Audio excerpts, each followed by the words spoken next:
भगवते वासुदेवाय।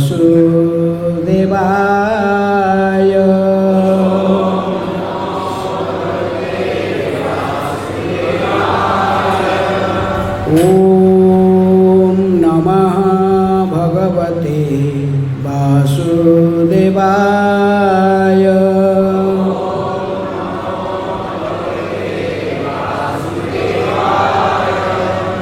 ओम नमः भगवते वासुदेवाय।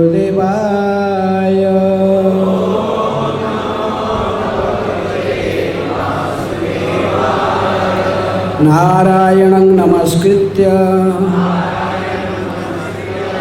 नरं चैव नरोत्तमं देवीं सरस्वतीं व्यासं ततो जयमुदीरये। नष्टप्रायेषु अभद्रेषु नित्यं भागवत सेवया भगवते उत्तम श्लोके भक्तिर्भवति नैष्ठिके।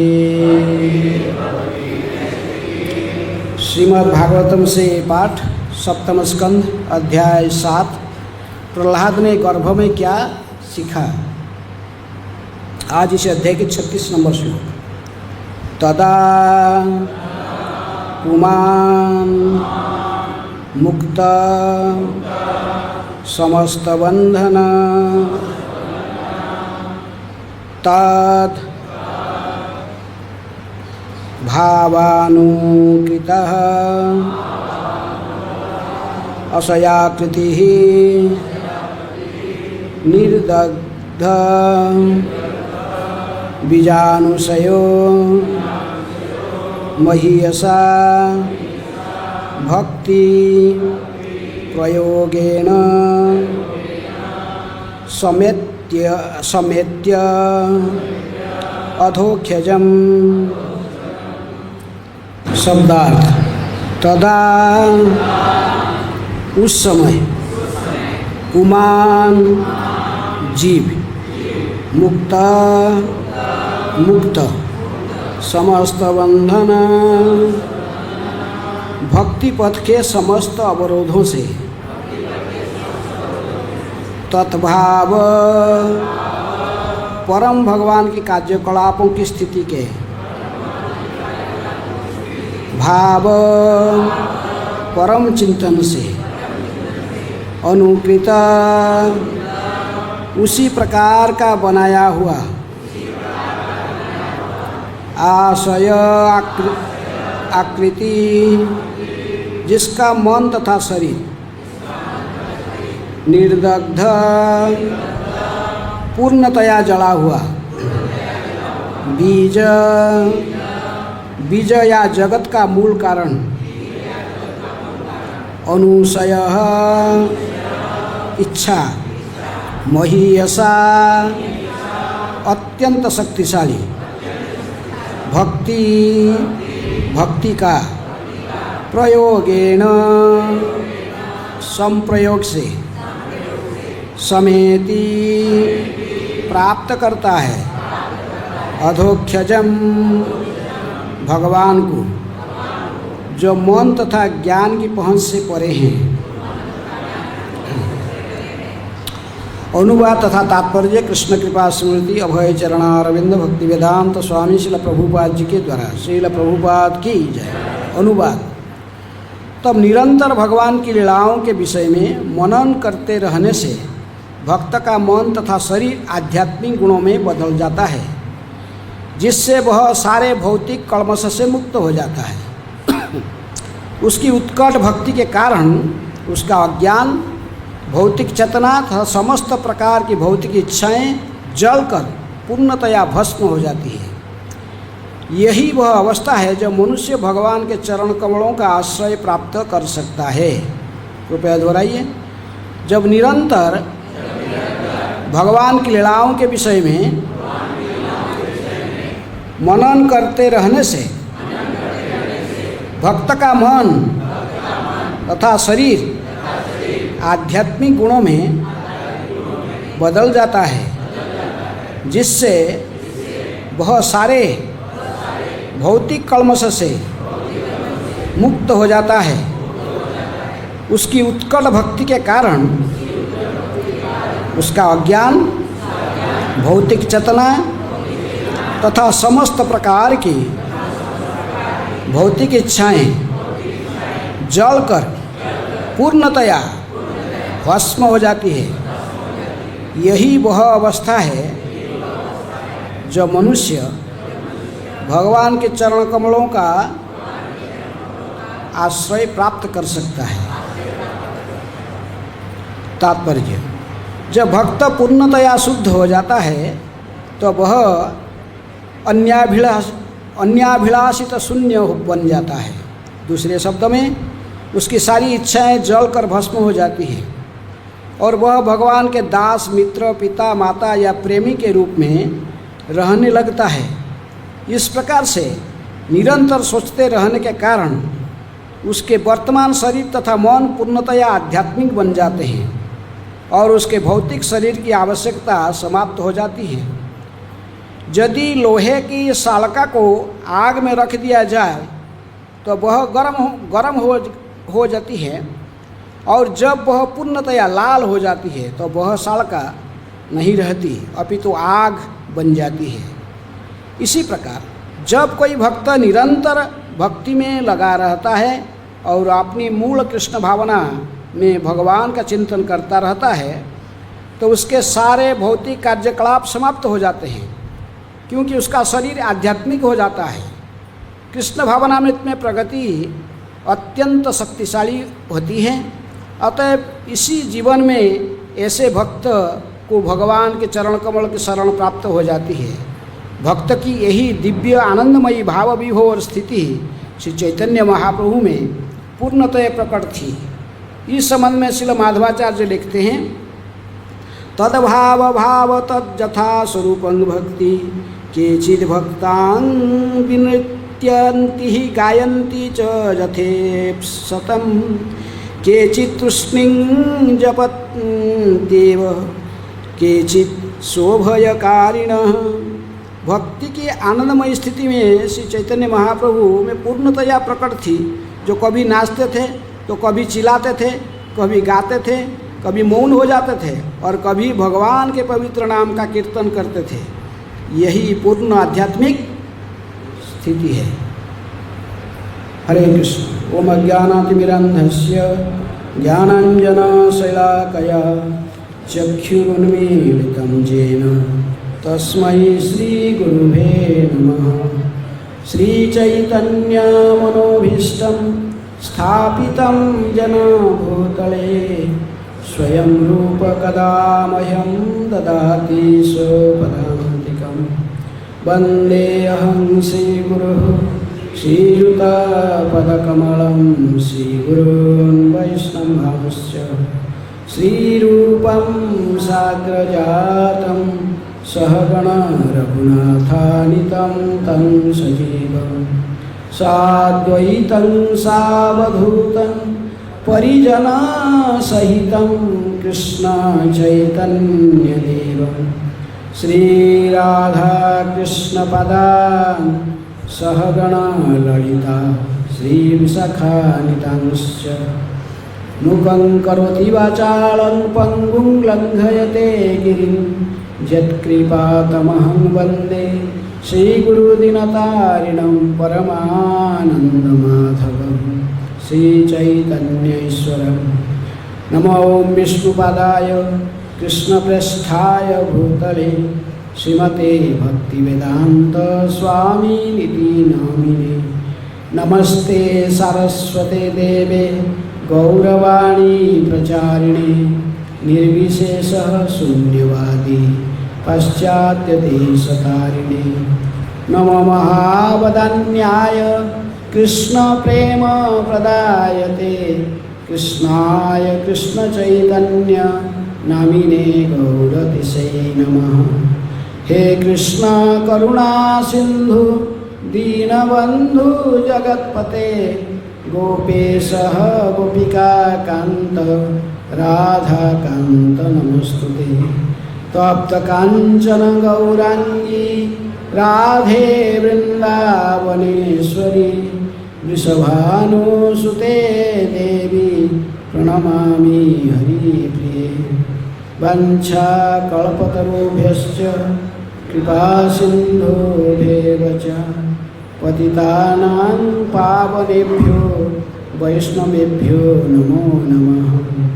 श्रीकृष्ण चैतन्य प्रभु नित्यानंद श्री अद्वैत गदाधर शिवासादि गौरभक्तवृंद। हरे कृष्ण कृष्ण कृष्ण हरे हरे, हरे राम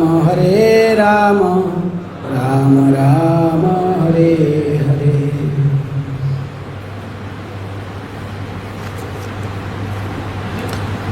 प्रहलाद ने गर्भ में क्या सीखा?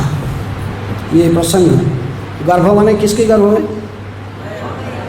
उसकी माँ कयाधु की गर्भ में जब थे, अभी जन्म नहीं हुए। तो अभी किसने, अभी जो बात कर रहे हैं अभी कितने साल उम्र हो गया? 5 साल उम्र हो गया ऑलरेडी। और जो अपने सहपाठियों को ये बता रहे हैं, लेकिन वो ये सीखे थे को बोल रहे हैं ना, माँ के गर्भ में सीखे थे। हैं किससे सीखे? नारद मुनि ने हिरण्य आश्रय दे के रखे थे नारद मुनि किसको? कयाधु को। क्योंकि जब हिरण्यकशिपु भगवान बनने के लिए तपस्या करने गया था, किसके लिए? भगवान बनना है उसको है। तो इसलिए तपस्या करने चला गया। तो देवता लोग ने देखे कि अब तो हिरण्यकशिपु गया है, अभी इसका उनको पता लग गया कि इसकी कयाधु जो हिरण्यकशिपु की पत्नी है, तो उसकी गर्भ में एक संतान है। सोचे कि बाप से बढ़कर क्या होता है? बेटा होता है। सोचे कि मैं तो बेटा ही, ये राक्षस बाप भी इतना बड़ा राक्षस है तो बेटा भी राक्षस निकलेगा। इसलिए वो लोग ने प्रहलाद को वध कर जन्म होते ही मार डालना चाहते थे, जैसे कंस चाहता था। किसको मार डालने के लिए? 8वां देवकी के गर्भ से कोई भी संतान को मारा, 8 तक है, जो भी संतान जन्म होते ही मारना चाहता था, 8वें गर्भ को विशेष। लेकिन इसलिए देवता लोग ने देखे हिरण्यकशिपु की हानि, बहुत आसन से आकर राक्षसों को जीत लिए। और हिरण्यकशिपु की महल में घुसे, घुस के उसके पत्नी को कयाधु केस पकड़ के पूरा बाहर निकाल के लाए। वो चिल्ला रही थी जोर जोर से हैं। तो लेकिन देवता लोग ने इसको बंदी बना लिया और उसको पकड़ के लेके जा रहे थे। वो जाना नहीं चाहते थे, घिसट कर ले जा रहे थे। इसलिए जब ये जन्म देगी संतान जन्म देते ही उसको वध कर देंगे, यही प्लान था। और ऐसा स्त्री को मारना नहीं चाहिए, क्योंकि जानते स्त्री हत्या महापाप है। लेकिन रास्ते में कौन मिल गए? नारद मुनि मिल गए। नारद मुनि कहे कि क्या कर रहे हो तुम लोग? देवता हो, तुम सूर हो, असुर नहीं हो, लेकिन तुम ऐसे ही काम कैसे कर रहे हो?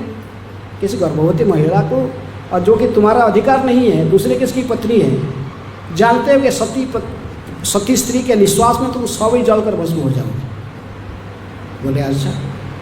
बोले नहीं है नारद मुनि, आप जानते नहीं ये कौन है, हम इसको कोई क्षति नहीं पहुंचाना चाहते, लेकिन इसके गर्भ में जो पुत्र है ना, हिरण्यकशिपु की बीज को धारण करके रखी है, तो वो बेटा को हम मार डालेंगे, जन्म होते ही इसको मार डालेंगे, फिर इसको छोड़ देंगे। तो तभी नारद मुनि ने कही कि देखो आप कहता आप नारद मुनि जानते नहीं ये कौन है? ये मिसेस हिरण्यकशिपु है। कौन है? मिसेस हिरण्यकशिपु।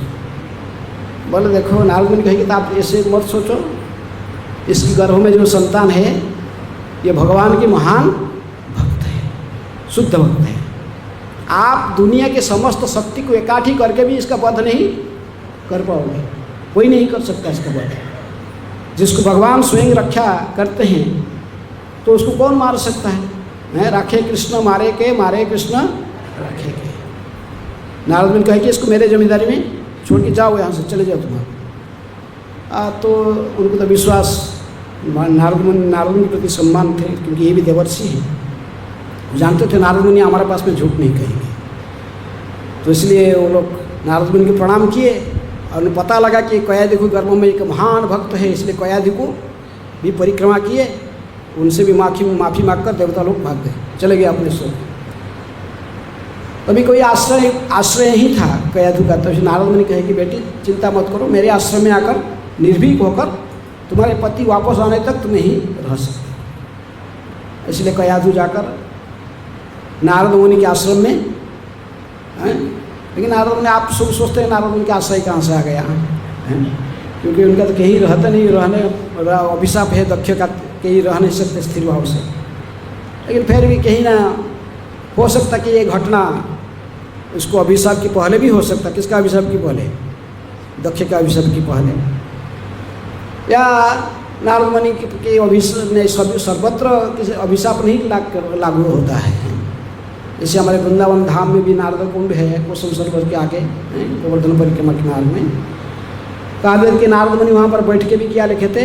नारद भक्ति सूत्र हैं, नारद भक्ति सूत्र यहीं पर बैठ के लिखे थे। तो क्योंकि धाम के अंदर में अभिशाप नहीं कार्य करता है, किसी का अभिशाप, ये ब्रजधाम में किसका अभिशाप काम नहीं करता अभिशाप। जो भी है नारद मुनि कहा गया कि तुमको लेकर अपने आश्रम में रखे, कयाधि को नारायण आश्रम में।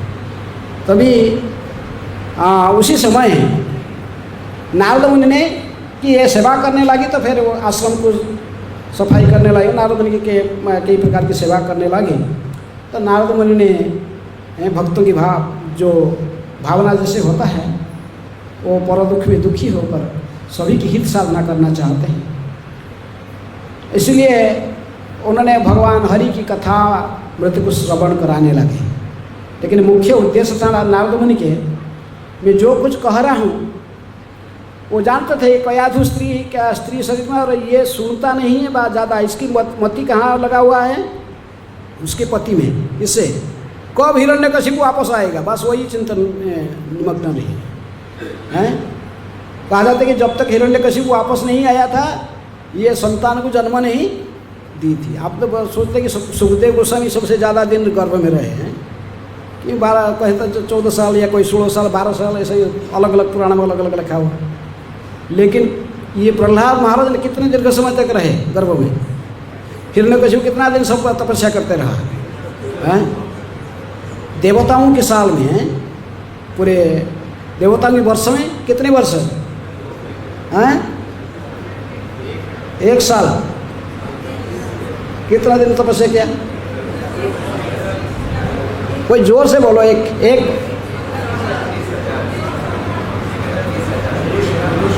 36,000 हैं, जो भी, हाँ मनुष्य में 36,000 मनुष्य साल से इतने दीर्घ समय तपस्या किया, और इतने साल तक वो गर्भ में धारण करके रखी थी किसको? हाँ, तो प्रहलाद महाराज कितने समय तक माँ के गर्भ में रहे हैं। लेकिन नारद मुनि की ये इच्छा था कि मैं जो उपदेश दे रहा हूँ, चाहे कयाधु भूल सकती है, लेकिन ये बालक जैसे सब कुछ धारण कर सके, मेरे शिक्षा को संपूर्ण रूप में स्मरण कर सके, और कृष्ण भक्ति के स्मरण अंग की आचार्य बन सके। किसकी इच्छा था?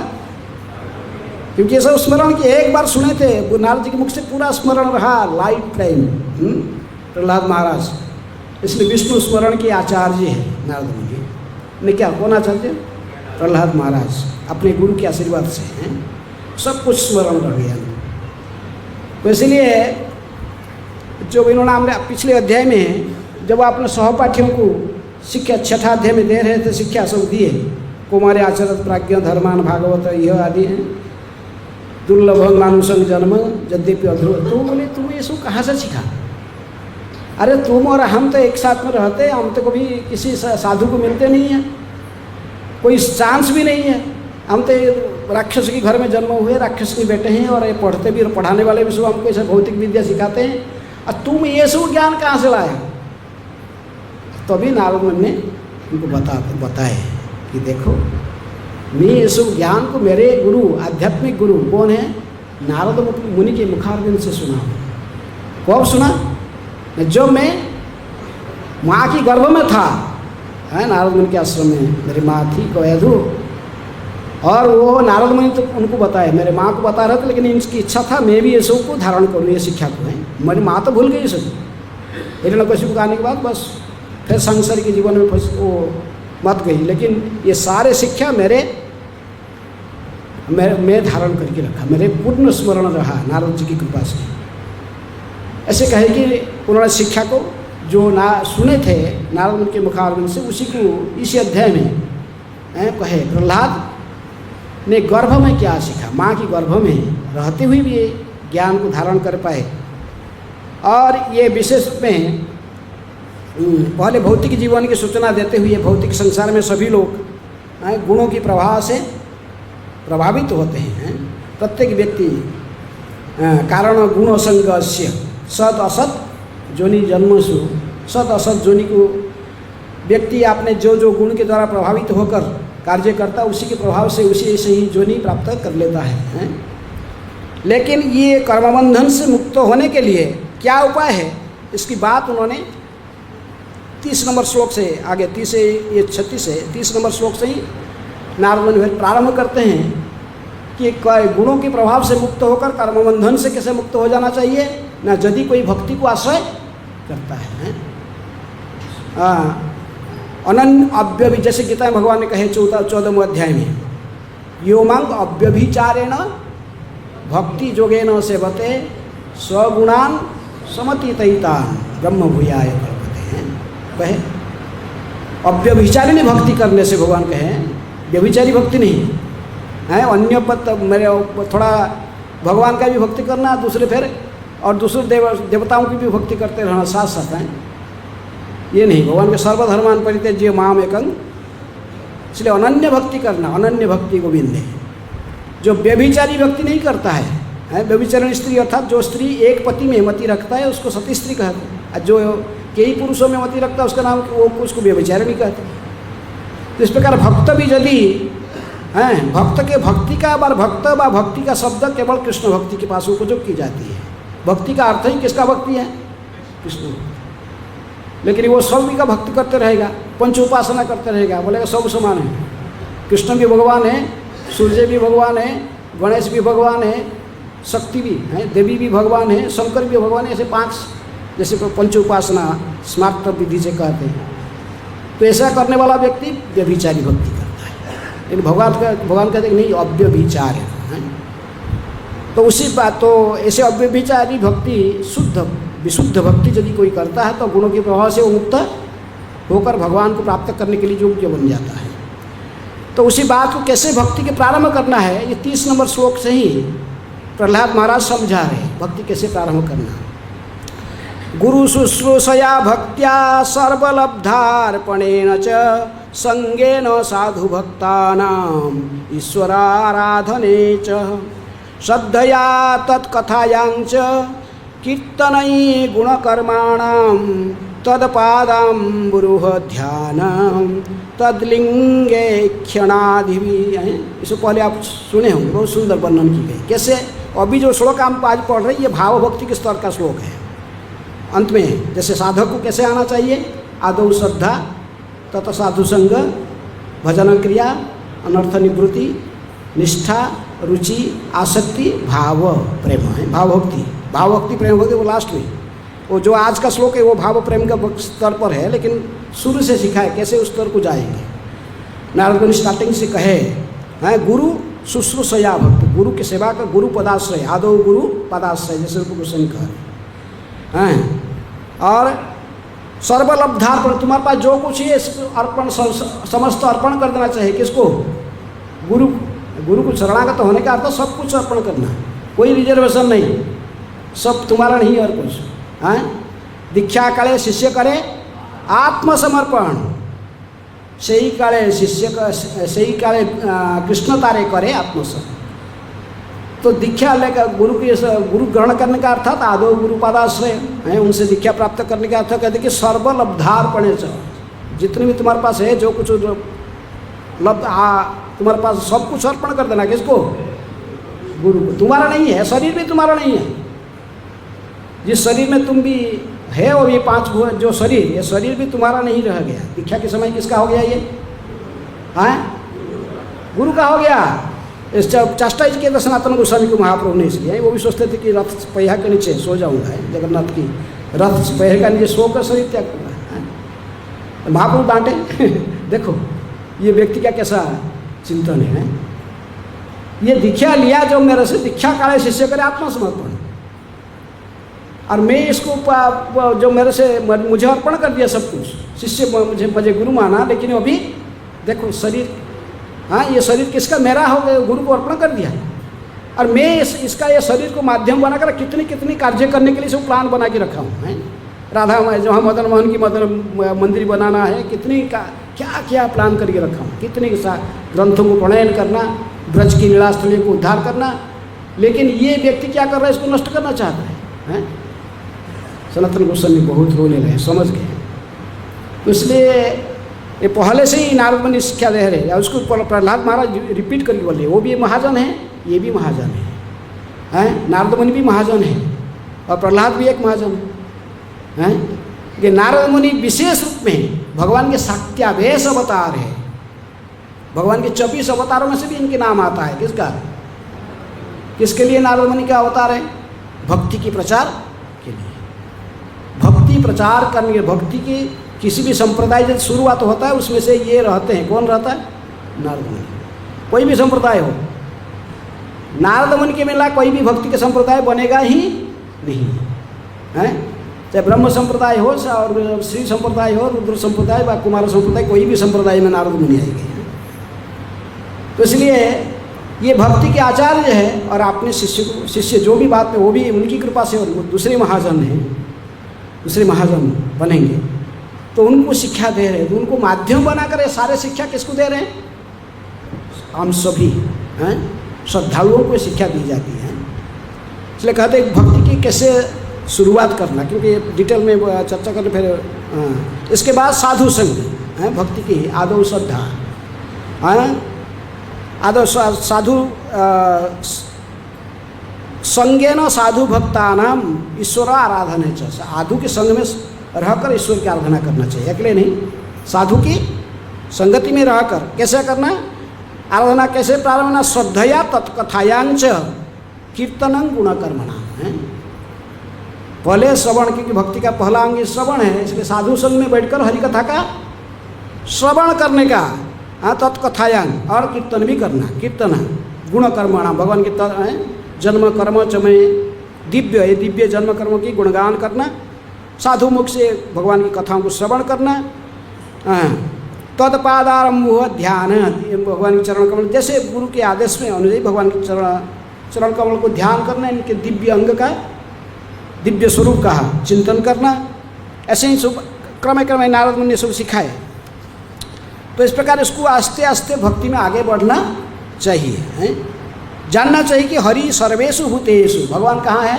प्रत्येक जीवात्मा के हृदय में रहते हैं। इसीलिए भगवान इसी स्थिति में जाए, परमात्मा रूप में भी प्रत्येक जीवों के हृदय में उनको देखते रहना चाहिए, हैं? और इसी प्रकार भक्ति को शुभारंभ करें, हैं? एवं निर्जित षड्वर्गई क्रियते भक्ति ईश्वरे वासुदेवे भगवती यया संलभ्यते रति ही।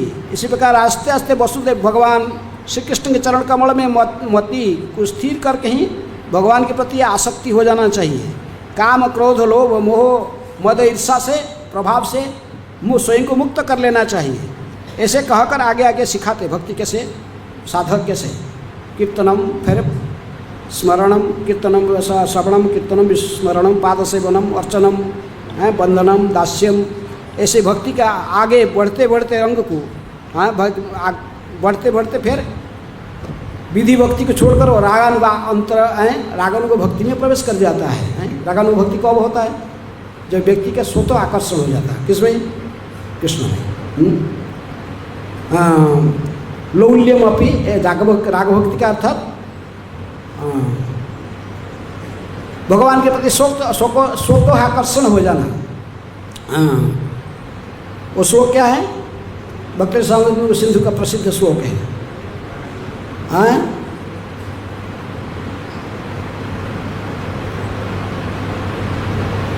रागानुभक्ति के श्लोक क्या है?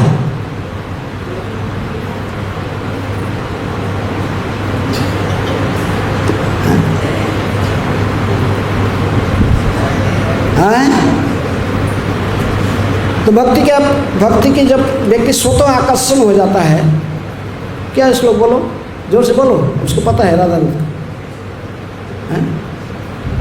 मैं सबसे बोलता हूँ श्लोक, अभी नहीं याद, वो बोलो राधा चरण बोलो हैं।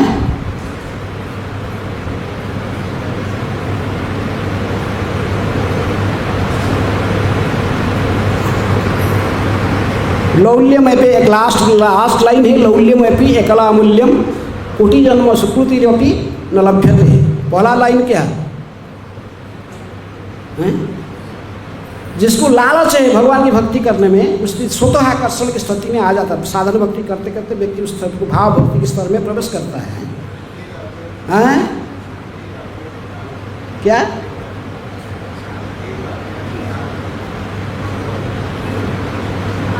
लौल्यम अपि एकलामूल्यम कोटि जन्म सुकृतिरपि न लभ्यते। आस्ते आस्ते विधि भक्ति को आचरण करते करते व्यक्ति जब स्वतः आकर्षण हो जाता है, किसमें? भगवान के चरण कमल में इसको हो जाता है, स्वतः आकर्षण हो जाता है, तो फिर वो भगवान की भक्ति अपने आप स्वतः आकर्षण होकर करने लगता है। तो उसको फिर विधि विधान को इतनी कड़ाई से पार न करके भी वो स्वतः आकर्षित हो जाता है भाव भक्ति के स्तर में। हाँ, कृष्ण भक्ति रस भाविता मति क्रियताम यदि कुतोपि लभ्यते। कृष्ण भक्ति रस भाविता मति, यदि कोई खरीदना मिलता है कृष्ण ये भक्ति मति को, यही खरीद सकते हो हैं। लेकिन साधक प्रैक्टिस करते कृष्ण भक्ति रस भाविता मति हैं। क्रियताम यदि कुतोपि, कहीं यदि खरीदने मिलता है ऐसा भक्ति है। कैसा भक्ति न जो स्वतः क्रियताम जैसे कुतोपि लभ्यते लौल्यम अपि एकलामूल्यम, जिसके लालच है, जो भगवान को प्रेम करना चाहता है वही प्रेम कर सकता है। इसको स्वतः आकर्षण हो जाता है कृष्ण, संसार के प्रति संपूर्ण आसक्ति से वो मुक्त हो जाता है। इससे सबसे और प्रिय कोई नहीं रहता, भगवान के अलावा दूसरे कोई इसका अधिक प्रिय नहीं होता है। इसके पत्नी बच्चे घर बार संबंधी कितने भी कुछ बना हुआ, लेकिन उसका स्वतः आकर्षण कहाँ है? कृष्ण में बन गया। वो केवल बोलता नहीं है, पहले से किताब देखी तो घुस लिया था, पढ़ता था उसको, तुम्हें माता च पिता तुम्हें बंधुश्च सखा तुम्हें विद्या द्रविणंग तुम्हें सर्वंग, ऐसे बोलता था पढ़ के। लेकिन ऐसे जो अनुभव कर लिया, प्रैक्टिकली उसका एक्सपीरियंस हो गया। वो केवल बोलता नहीं है, ये जीवन में ऐसा ही है। वो किसी को और आश्रय नहीं का, किसी के ऊपर डिपेंड नहीं रहता, संपूर्ण रूप में कृष्ण में समर्पित हो गया। जनक जननी दैत तनय प्रभु गुरु पति तुहु सर्वमय। भक्ति विनोद ठाकुर कह रहे हैं, आप मेरे माता पिता जनक जननी दैत हैं, मेरे प्रिय तनय, आप ही पुत्र माता, आप ही माता पिता पुत्र सब जो संबंधी सब कुछ, दैत तनय प्रभु आप ही हैं, गुरु आप ही हैं, प्रभु गुरु पति तुहु सर्वमय हैं, आप सब कुछ में। ऐसे जो भक्त पूरे संपूर्ण रूप में इसी भाव में तल्लीन हो जाता है, तो फिर और अन्य भावना को, जो संसार के जो संबंध रिलेशन, ये सब अपने आप पिछड़ जाते हैं। भगवान को सब कुछ मानता है। उसी समय में उसका स्थिति क्या होता है, तो ये श्लोकों में विशेष रूप में चर्चा की गई है। आज के श्लोक में पिछले श्लोक से संबंधित है। पिछले श्लोक में ये 35 और 36 एक साथ में भाव भक्ति वर्णन करते हैं कि ज़्यादा स्थिति में आता है तो भक्त प्रेतग्रस्त व्यक्ति के समान बन जाता है। तो वह हंसता है, उच्च स्वर में भगवान के गुणों के विषय में कीर्तन करता है, कभी वह ध्यान करने बैठता है और कभी प्रत्येक जीव को भगवान का भक्त मानते हुए प्रणाम करता है। लगातार तेज श्वास लेता हुआ वह सामाजिक शिष्टाचार के प्रति लापरवाह हो जाता है। पागल व्यक्ति की तरह जोर जोर से हरे कृष्ण कृष्ण कृष्ण हरे हरे, हरे राम राम राम हरे हरे, हे ब्रह्मांड के स्वामी का जोर जोर से उच्चारण करता है। उसको कोई लोग बाहर कौन है, कौन क्या सोचेगा, कौन क्या कहे, वो सब का ध्यान नहीं होता है। प्रेम में उन्मत्त होकर जोर जोर से भगवान के नाम उच्चारण करता है, नाचता गाता है। हृदय जैसे भगवत चैतन्य महाप्रभु ने भी कहे शिक्षाष्टक में जोर जोर से उच्चारण करना है, भगवान के नाम लेते हैं। पागल की तरफ व्यवहार उसकी होता है। लोग सोचते हैं पागल हो गया, लेकिन वो कैसे पागल हुआ? कृष्ण के लिए पागल है। जो ऐसे पागल हो जाता तो वही भक्ति का भावभक्ति स्तर को प्राप्त कर लेता तो उसकी आगे स्थिति की फिर आज के श्लोक में वो कहते कि तदा अपमान मुक्त समस्त बंधन, ऐसी स्थिति में जब आ जाता है भावभक्ति स्तर में वो समस्त बंधन से मुक्त हो जाता है। स्तदभाव अनुकृता सयाकृत, फिर वो भाव भक्ति के जैसे ही कार्यकलाप उसको करते। भाव भक्ति के कैसे लक्षण होता है तो गोस्वामी उपदेशामृत में भी कहते हैं भाव प्रेमी भक्त का लक्षण है ख्यान्तिर, अव्यर्थ कालत्वम, विरक्ति, मानशून्यता, आशाबंध, समुत्कंठा, नामगाने सदा रुचि, आसक्ति तत् गुणाख्याने, प्रीति तत् वसति स्थले इति भावांकुर। जैसे भावांकुर जन जिसकी भाव जिसको उदय हो गया अंतकरण से भाव भक्ति का प्रकट हो तो उसके पहले ऐसे लक्षण दिखाई पड़ते हैं।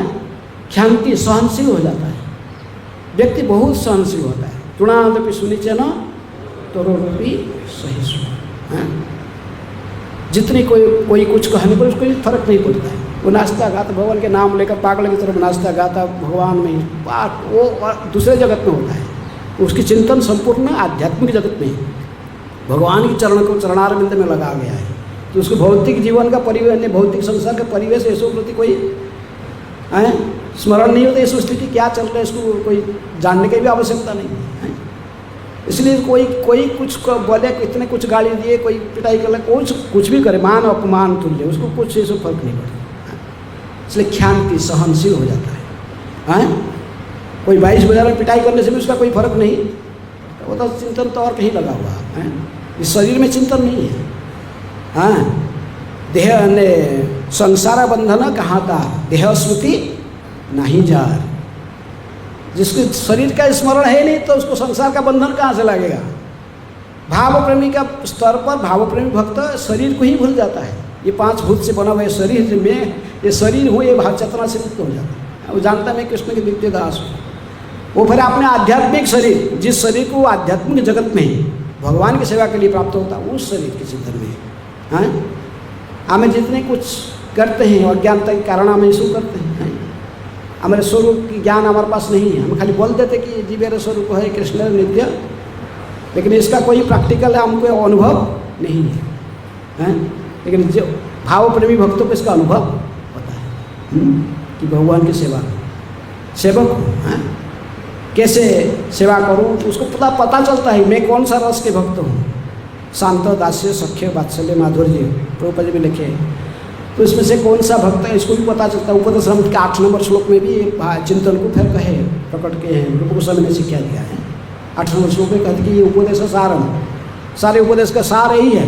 तन्नाम रूप चरितादि सुकीर्तनानु श्रुत्य क्रमेण रसना मनसी नियोज्य तिष्ठन व्रजे तदनुरागी जनानुगामी कालम नयेत अखिलमिति उपदेश सार। ये भी भाव भक्ति का श्लोक है।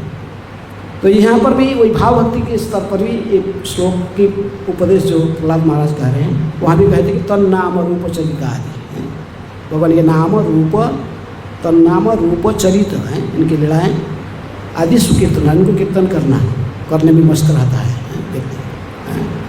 श्रुत्य क्रमेण रसना मनसी नियत, सदा स्मरण करना, आस्ते आस्ते अपने रसना है जिह्वा से कीर्तन करता है और अन्य जो कर्म कान में श्रवण करता है। श्रुत्या क्रमेण रसना मनसी नियोज्य, मन को फिर संयमित कर लेता है, मन में चिंतन करता है, फिर ध्यान के स्तर पर आ जाता है। तो यहाँ पर प्रहलाद महाराज कहते कि श्लोक में कहते कि ऐसे जो स्थिति को प्राप्त करता भावभक्ति स्तर में आ जाता है तो वो सब समय निरंतर भगवान की लीलाओं के विषय में चिंतन, तत्पुमान मुक्त समस्त बंधन स्तद भावानुकृताशया कृति ही है।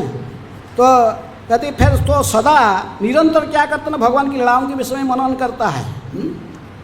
ख्यान्ति, इसलिए इसी स्तर में आने से ही जो लक्षण में कहा कि ख्यान्ति, इसको सहनशीलता गुण आ जाता है। ख्यान्ति अव्यर्थ कालतम, समय के दुरुपयोग नहीं करता, एक क्षण का समय भी वृथा नहीं गंवाता है। किसमें गंवाता है? कृष्ण स्मरण में, भगवान की भक्ति में। यदि कोई सो जाता भी, थोड़ा ज़्यादा सो गया तो फिर दुखी हो जाता, अरे सोने में ही पिता दिया, समय बीत गया मेरा है।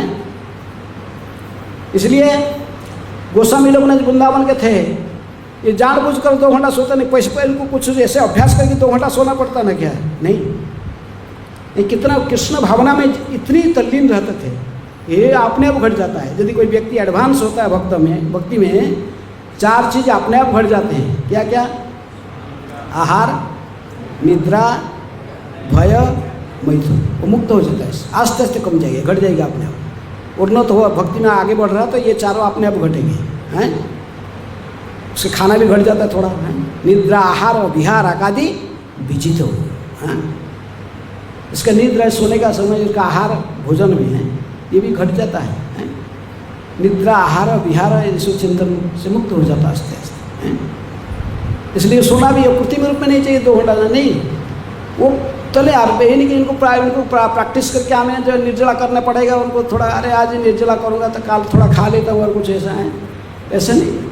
वो नहीं, भगवान की भक्ति में इतने तल्लीन होते, वो कभी कैसा समय बीतता उनको भी पता नहीं लगता है।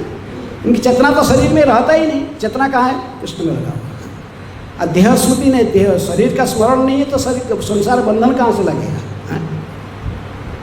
तो इसलिए ख्याल अव्यर्थ कालतम, समय का प्रत्येक सेकंड को भगवान की सेवा में दुरुपयोग नहीं करता समय का, क्यों? जानता है समय बीत जाएगा, दोबारा आने वाला, इसलिए संपूर्ण समय को भक्ति में लगाते रहता है। प्रभुपाद जी जैसे गोस्वामी संपूर्ण समय कुछ ना कुछ कृष्ण संबंधित कार्य में, चाहे किताब ट्रांसलेशन करते रहे, व किताब की पढ़ते रहे, व बोलते रहे, कुछ न कुछ नवदा भक्ति के अंग को जीवन में उतारते रहते हैं। समय को बुझा, इंद्रिय तृप्ति का कोई चांस ही नाम ही नहीं है। समय का दुरुपयोग नहीं करता। ख्याति अव्यर्थ कालतम विरक्ति, संसार के प्रति विरक्ति। त्यक्त्वा दूर्ण शेष मंडलपति श्रेणी सदा तुच्छवत भूत्वा दीन गणेश को करुणया कौपी न कंथास्कृत। इनको ऐसे का कोई कुर्ती में रूप में धारण करने के लिए नहीं कहा जाता, वो अपने आप छूट जाता है। इन भक्ति में इतने तल्लीन रहते हैं, ये सब पर ध्यान नहीं रहता है। इसलिए ख्याति अव्यर्थ कालतम विरक्ति, संसार के प्रति सच्ची विरक्ति आता है। कृत्रिम वैराग्य नहीं, सच्चे दिल से उनको वैराग्य आता है। विरक्ति मानशून्यता, संपूर्ण रूप में मान से सम्मान के प्रति कोई ध्यान नहीं रहता। कोई गाली दिया, कोई कुछ कर रहा है, कोई कुछ, वो उसके प्रति कोई ध्यान नहीं रहता है। आत्मसम्मान से मुझे सम्मानित नहीं किया बा मुझे, यार ये सब तो शरीर का ही तो क्या ध्यान नहीं, तो क्या ध्यान के करेगा? विरक्ति मानशून्यता, आशाबंध, आशा रखता लेकिन एक दिन अवश्य कृष्ण की कृपा मुझे प्राप्त होगा। अपने का एडवांस नहीं सोचता है, सोचता है मैं बहुत पतित हूँ, उत्तम हैया अपना के करे कनिष्ठ क्या। उत्तम होकर भी अपने सबसे कनिष्ठ पतित मानता है। मौसम पतित प्रभु ना पाइबे, कौन कह रहा है? नरोत्तम दास ठाकुर, वो पतित जीव है नहीं, लेकिन वो कहते हैं श्री कृष्ण चैतन्य प्रभु दया करो मोरे, हैं तुम बिना के दयालु जगत संसारे, पतित पावन हेतु तब अवतार, मौसम पतित प्रभु मेरा समान और पतित कोई नहीं है। मानव शून्यता, आशाबंध, आशा है समुत्कंठा, मानव नाम गाने सदा आशा बना के रखता है, उत्कंठित रहता सदा भगवान भक्तियों की कार्यकलाप को करने में उसी में लगा रहता है। उत्कंठित होता, बार बार भगवान के पीछे इसको भगवान के अनुभव होता है। शून्यायतम जगत सर्वं गोविंद, सारा जगत शून्य प्रतीत होता है। किसकी विरह के कारण? गोविंद की विरह के कारण। इसको और कोई प्रिय संसार में नहीं रहता। समस्त प्रियों में से सबसे सर्वश्रेष्ठ प्रिय वस्तु उसके लिए कौन होता है? भगवान श्री कृष्ण ही। वो ये सब कुछ मेरा है। ऐसी भावना में जो रहता है तो ऐसे प्रभाव व्यक्ति, जैसे इस श्लोक में आज ऐसे यही बात कह रहे हैं, निरंतर भगवान की लीला के विषय में मनन करते रहने से भक्त का मन तथा शरीर आध्यात्मिक गुणों से बदल जाता है, जिससे वह सारे भौतिक कलमश से मुक्त हो जाता है। उसकी उत्कट भक्ति के कारण उसका अज्ञान, भौतिक चेतना तथा समस्त प्रकार की भौतिक इच्छाएं जलकर पूर्ण राख बन जाते हैं, भस्म हो जाते हैं। यही स्थिति अवस्था, यही वह अवस्था है कि मनुष्य भगवान के चरण कमल का आश्रय प्राप्त करने में योग्य बनता है। भगवान के चरण कमल में आश्रय प्रकृति में वही प्राप्त करता जो इस स्तर को प्राप्त किया है। संपूर्ण रूप में भगवान के चरण समर्पित हो गया है। तो इसलिए प्रहलाद महाराज आस्ते आस्ते स्तर स्तर सिखाए, प्रहलाद महाराज को सिखाए कौन? नारद मुनि। और नारद मुनि जो बताए थे उसको प्रहलाद महाराज भी सहपाठी में बता रहे हैं। तो 5 साल के बच्चे, वो भी सब बच्चे हैं, लेकिन फिर भी ये उनको माध्यम बना कि हम सभी को भी ये शिक्षा दिया जा रहा है कि हमें आस्ते आस्ते स्तर पर आना चाहिए। कृष्ण को प्राप्त करना चाहते हैं तो सबको आना पड़ेगा, है। भाव प्रेम की स्थिति को न आकर कोई भगवान को प्राप्त नहीं कर सकता है। भगवान को प्राप्त करने के लिए गोलोक वृंदावन में पदार्पण करने के लिए आपको ये भाव प्रेमी भक्त का सारे गुण हासिल करना पड़ेगा, है। इसलिए संसार के प्रति मोह रखने से कृष्ण के प्रति मोह नहीं है, कैसे फिर भगवान के प्रति कैसे आसक्ति रहेगा? तो आस्ते आस्ते आस्ते आस्ते इसलिए प्रहलाद महाराज ने शिक्षा दी है। जैसे भगवान के चरण में संपूर्ण शरणागत होकर भगवान के चिंतन में तल्लीन होना चाहिए, वो स्मरण के आचार्य हैं। तो इसको हमें अपनाना चाहिए। और विशेष रूप में कलि युग में भगवान को स्मरण करने के लिए युग धर्म की नाम बिनु आर किछु तो नहीं 14 भुवन माझे, 14 और कोई श्रेष्ठ नहीं है चीज है। हरे नाम हरे नाम केवलम कलौ नास्तेव नास्तेव नास्तेव गतिरन्यथा। लेकिन कलि नाम में रुचि उत्पन्न करके नाम राग भजन व प्रेम नाम लेने के लिए भी हमको शास्त्र की ज्ञान भी आवश्यकता पड़ता है। इसलिए प्रारंभिक भागवत को भी पढ़ना जरूरी है। नियमित आचार्यों की, महाजनों की शिक्षाओं को भी जब हम पढ़ते रहेंगे, आवृत्ति करते रहेंगे, फिर हमको ये मार्गदर्शन मिलता है। नहीं तो फिर हम सहजिया बन जाएंगे। इसलिए शास्त्र के निर्देश जो कुछ हम करते हैं तो वो समर्थन होना चाहिए किसके द्वारा? गुरु साधु शास्त्र, इसके द्वारा। कोई किसके प्रश्न है? तात्पर्य प्रभुपाद जी कहते कि ऐसे भक्त का लक्षण प्रकृति में चैतन्य महाप्रभु की आचरण में दिखाई पड़ता था। वो कभी नाचते थे, कभी गाते थे, कभी रोते थे, हैं। शिक्षाष्टक में कहे शून्य एकदम जगत सर्वं गोविंद है। लास्ट श्लोक में कहे आश्री सेवा पादरतांग पिनस्तु दर्शनात् मर्महतांग करो तो वह जथा तथा वा विदधातु लंपटो मत प्राणनाथस्तु सेवना कर। शिक्षाष्टक भी प्रारंभ से शुरुआत करके ही नाम संकीर्तन से फिर पहले भाव भक्ति प्रेम भक्ति का लक्षण को प्रकट करते अंत में है। तो इसलिए हमें ये प्रहलाद महाराज की शिक्षा व चैतन्य महाप्रभु की मार्ग को अनुसरण करना चाहिए। उनके शिष्यों गोस्वामी लोग ने जैसे मार्ग दिए, और उसी भावधारा में फिर प्रभुपाद जी ने हुई परंपरा से में आकर हमको जैसे मार्गदर्शन किया है भक्ति वेदांत तात्पर्य के माध्यम से, तो वो सब उनको उसको अनुसरण करते रहना। कोई किसके प्रश्न है?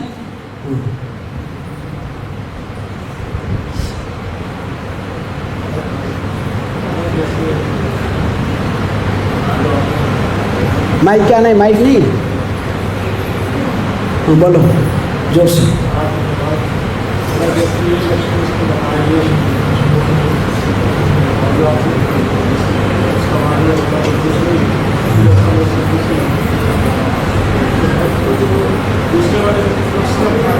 हाँ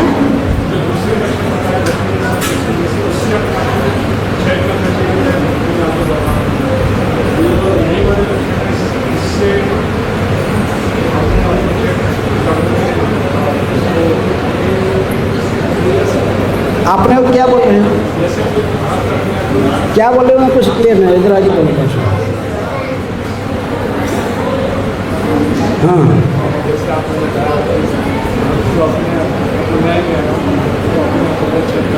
दूसरे लक्षण बताया उससे चेक करना सेफ रहेगा, इसलिए पागल सा हो जाता है। ये जो आत्र भाव भक्ति में लक्षण आता है ना आगे, ये नहीं है। शांति अभ्यर्थ कालात्म विरक्ति मानवशून्यता। मानवशून्यता का अर्थ क्या? मानवशून्यता का अर्थ है वो भगवान के सब कीर्तन करेगा जब नाचेगा गाएगा पागल की तरफ, बाहर का मानुष में इसको कोई मान अपमान में कोई दृष्टि, इसका अर्थ मानुष का अर्थ ही है। चैतन्य महाप्रभु नाचते गाते थे तो उनको कोई तो संसार के मान सम्मान क्या हो रहा है, लोग क्या सोच रहे, उसकी वो स्थिति में नहीं रहता है, परे मानव शून्यता, नाचता गाता सोता उसी आता है सब मानव शून्यता, आशा बना के रखता भगवान की, समुत्कंठा उत्कंठित होकर भगवान की प्राप्त, नाम गाने सदा रुचि, इसमें नामगान सदा नामगान में रुचि रहता है। ये सब भावक प्रेम का लक्षण इसके अंदर ये सब होता, पागल की तरह नाचना गाना रोना, ये सब उसी में, कोई उससे अलग नहीं है। और कोई प्रश्न है? ओके, हरे कृष्ण। ग्रंथराज श्रीमद् भागवतम की जय।